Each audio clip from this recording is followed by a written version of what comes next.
doing to Africa. You think about how much an elephant eats.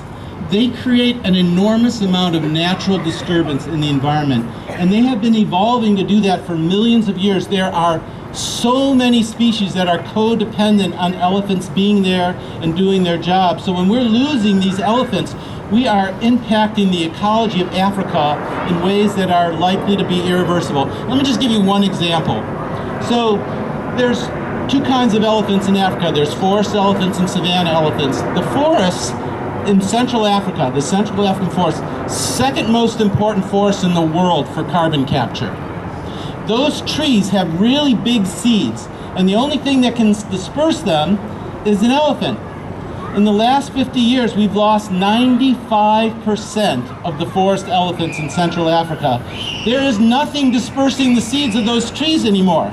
And pretty soon, you're taking out the large trees for timber, and there's no recruitment. The baby trees can't grow because they're not being dispersed away from where they fell from the trees, and they're dying. So those Central African forests are the second most important forest in the world for carbon capture. This is impacts on the world's climate. These are huge impacts. Many countries in Africa, their biggest source of hard currency is tourism, people coming to see elephants.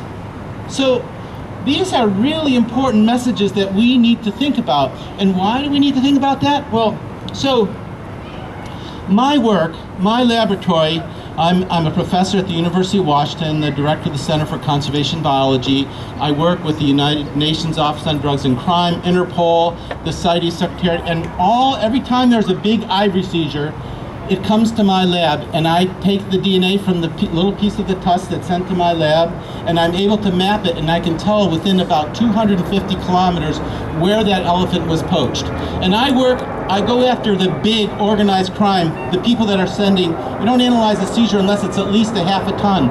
I just got back from Malaysia 2 days ago sampling a 6-ton ivory seizure. One seizure, 2,000 tusks.